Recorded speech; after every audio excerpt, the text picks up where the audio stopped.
my first video, I mentioned I had a great admiration for Naughty Dog. For 2 decades, they did not release a single bad video game. They are seen as Sony's top dogs, no pun intended, in their first party studio library. And until 2020, they were easily the most respected gaming studio on the planet. So once again, welcome to the Maestro Nation. And today we'll be looking back at the game I consider to be Naughty Dog's Magnum Opus, The Last of Us. Let me take you guys all the way back to a faraway year of 2009. Naughty Dog had just released Uncharted 2, and they made a very strange decision. They split their studio into two teams. One to focus on the sequel, Uncharted 3, which came out in 2011, and the other was to make a new IP, which eventually became The Last of Us. In December 2012, the game was announced at the Game Awards and brought a lot of questions, like how are they making a new game? They just released one 5 months earlier. Is this a spin-off to Uncharted? How do the graphics look so good? Are those zombies? Everyone was at least curious, if not excited. It looked dark, it was mature, and it seemed to build on the character form of storytelling they had mastered in Uncharted. At the next year's E3, we were treated to a 7-minute gameplay trailer that became famously known as the Hotel trailer, and it blew everyone's minds. We knew it would be a mature game, but we did not expect this level of brutality. I mean, look at this.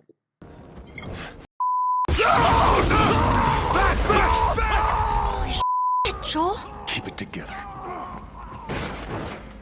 Where's this?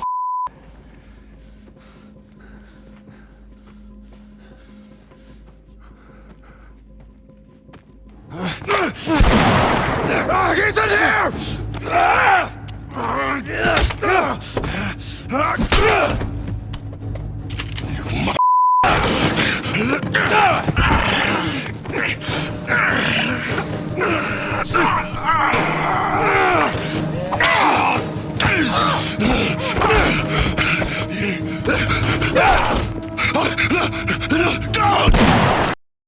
Any previously held doubts were completely washed away in a single instance, and the hype was absolutely through the roof. So now you know the lead up to release. Now let's talk about how the game is and the impact it left on the community as a whole.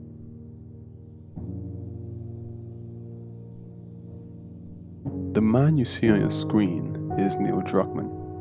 He is the lead writer on The Last of Us, and in my opinion, an absolute mad lad. You see, we were led to believe this would be your run-of-the-mill, mature zombie game. We learned from the trailer it will be brutal. But what we never would have guessed is how dark and depressing this game will be. There are a few scenes that I don't want to spoil that made grown men cry their eyes out. An example of this that is not a spoiler is the opening section of the game. You literally play through the opening hours of the global pandemic. You see people running for their lives, see cars crashing. There's a scene where your neighbors ask you for help and you abandon them to fend for yourselves. That opening section, where you literally play as a family just trying to survive, is the perfect way to set the tone for the kind of adventure we were all about to go on. The story of The Last of Us follows Joel, a simple man in a very complicated situation. He is given a single job: take this little girl to a resistance group called the Fireflies a few states away. And that's it. That is the entire plot in a nutshell. While having a simple plot on paper, it's the characters that really let the story shine. The likes of Joel, Ellie, Tess, Henry, Sam, Bill, and many more can be found throughout the story, and they all feel like real people just trying to survive. An example of the elite storytelling of this game can be seen in the character of Ish. Ish is a character that the player never gets to see, yet somehow we form an emotional connection purely off pieces of paper found on the floor. Another strength of the story is how the game handles morality. For the most part, there's no one that is really good or evil. It's just people trying their best to survive. Joe, the character you play as, does some heinous things throughout the story, but because it's from our perspective, it doesn't seem so bad. It's just the way to survive. Now, while this is a retrospective, I don't actually want to spoil the story. I actually feel everyone should enjoy it for themselves. It is very engaging and filled with many twists and turns. So, let's shift a bit to the less appreciated aspects of the game. For starters, the gameplay. The Last of Us is a third person linear action adventure game, very similar to the Uncharted series that preceded it. For those that don't know, here's a quick breakdown on The Last of Us's genres. Third person meaning that we control Joel with an over the shoulder camera, aka a third person's perspective. Linear means we go wherever the creators are directing us to go in the story. Action adventure, as the name says, can be divided into two. Adventure, where the character explores the environment and gets past any roadblocks that are between you and your destination. And action, where you fight any enemies that you come across. In The Last of Us, there are two main enemy types. There are survivors, like Joel and Ellie, who, as I said earlier, are not necessarily evil, but in a world like The Last of Us, it's usually shoot first, ask questions later. They are peppered throughout the world and have a lot of tactical awareness while they're attacking you. Usually they're best handled with stealth, but guns are always an option when a firefight breaks out. The other enemy type that you will come across are the infected, the zombie-like humans that have been infected with the deadly quadricep virus. They are fairly scary and much tougher than humans. There are three major types in the game. Runners, your typical zombies that you see in almost any media. Stalkers, that hide in shadows and attack your blind spots. And of course, the clickers. One of the scariest monsters ever created in any video game. They are similar to runners, but they have the ability to one-hit KO you. They are very damage resistant. The good news is that they are blind. The bad news is that really doesn't matter due to this.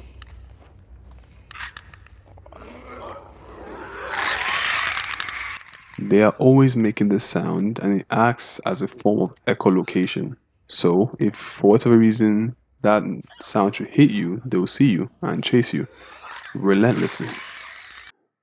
They can be taken out with guns and stealth, but fire seems to be the most effective, or use my personal favorite tactic and run as fast as you possibly can.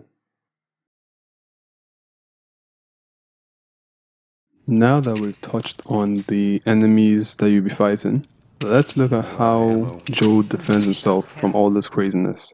Joel has many weapons at his disposal, such as pistols, hunting rifles, a bow and arrow, Molotov cocktails, and many more. There is also a very deep crafting element in this game. This lets Joel pick up materials from the environment to create items that give him an added advantage. In fact, some of the weapons require crafting to be used. This also opens up another fantastic element from the game, and that is choice-based gameplay. Materials are finite, and choices need to be made. For example, do I want an extra health pack or a new Molotov cocktail? Or do I make a new shiv or improve my currently used melee weapon? These choices give the player more agency, which is extremely important in a linear game such as this. I previously said The Last of Us's gameplay is underrated, which seems funny when you think about all the elements I described in the last section. But the simple answer is due to how minimalist The Last of Us is. This game is designed to look like a movie. Every action is designed to feel as real as possible. Every strike feels real. Joe never runs fast unless he's being chased, and from a different perspective, that can make the game look quite boring, and that's also why it is breathtaking. There are two more understated aspects of this game that need to be discussed. Those are the art and the sound. Sometimes I look at this game and wonder how in the world did this release in 2013? On the PS3 no less. Upon release, The Last of Us ran at a stable 720p 30 frames per second. This was bumped to 1080p 60 frames per second on PS4, and both versions still look amazing. Now, to be fair, this game's art style is quite frankly a mood killer. There is a sense of dread in the air. Nature has slowly overtaken society, and everyone just looks dirty and tired. There is litter everywhere, and don't get me started on the designs of the enemies. But at the same time, its downcast theme really make the visceral moments pop, especially when they are unexpected. Alongside the art comes the animation. Characters are made to feel as real as humanly possible. Joel carries himself like a man that is tired of everything and everyone. Ellie starts out as a rebellious, plucky teen full of life, and slowly morphs into just an innocent girl that wants this adventure to just end. Enemies can hide from you, they can be taken hostage, and may even beg for their lives before they get killed. The animation is so good, there are times when I thought to myself, this might just be a bit too real. Teamwork.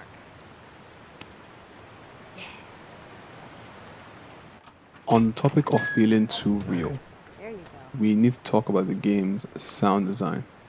This covers both music and ambient noises. The Last of Us uses music very sparingly. There's a lot of silence in the background of this game, and that's where the ambient noises come in. The water splashing along, character grunts, and maybe a nearby clicking sound.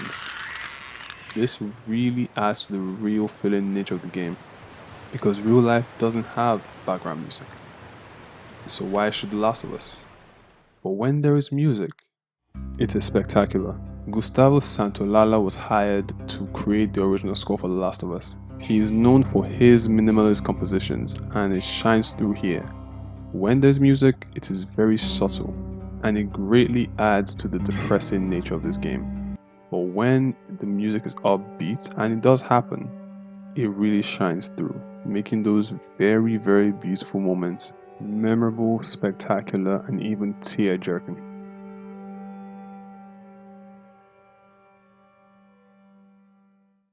Following the topic of sounds and audio, we have to touch on the performances in this game. And one word comes to mind: legendary. Voice acting has always been important in gaming, but this took it to a completely new level. There is a word I have been using throughout this video, and that word is real. And this shines through the most in the performances. I remember first playing this game and seeing a conversation between Joel and Tess and being stunned. Every character feels like a real person just trying to make the most out of a bad situation. There are conversations that feel with so much life, and this is seen the most in the relationship between Joel and Ellie. Starting with Jack and Daxter, Naughty Dog loved pairing characters. This was improved in Uncharted with Nate and Sully, or Nate and Chloe, or Nate and Elena, and it was perfected in The Last of Us. Thanks in no small part to the award winning performances by Troy Baker and Ashley Johnson. They make you laugh, they make you cry, they make you hate, they make you love, they fight, they bond, and most importantly, they tell knock knock jokes. I walked into my sister's room and tripped on a bra. It was a booby trap. A book just fell on my head. I only have myself to blame. Or wait, I said it wrong. Hold on, let me read it again. A book just fell on my head. I only have my shelf to blame. I ruined it. Absolute perfection. So we've touched on the story, the gameplay, the audio, and the graphics. There's one final thing that needs to be discussed about this game, and that is its impact. When doing a retrospective, only the best of the best get this criteria. The Last of Us came out in 2013 and ended up selling over 20 million units. Reviews were exceptional all across the board. And in the 8 years since, it has shaped the action-adventure genre for better or worse. Sony games like Days Gone and God of War take heavy inspiration. Games like Horizon take slight inspiration, and even games like Spider-Man borrow from it as well. Even other companies take inspiration from Last of Us. This can be seen in games like Dying Light, the Resident Evil remakes, The Evil Within, and much, much more. The sequel was just as huge in terms of sales, and even HBO is making a series on this very game. The Last of Us was and still is a juggernaut. As for my personal experience, I actually love this game. I definitely did not think I would. I loved Jack, I loved Uncharted, but a horror game just did not seem like my cup of tea. But when the reviews came out and all of my friends were hyping it up, I caved and bought it. There were some moments that still stay with me till today. Some moments that still make me think. And the ending, oh my god, the ending. So if somehow you have not played this game yet, please do. It's a journey full of highs, lows, jokes, and pain. And all in all, it is one unforgettable experience. Thank you so much for watching. Many more videos are on their way. If you enjoyed, please drop a like, subscribe, and share. And I'll catch you all later. Stay blessed.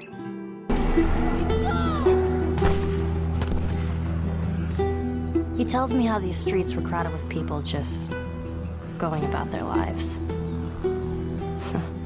Must have been nice.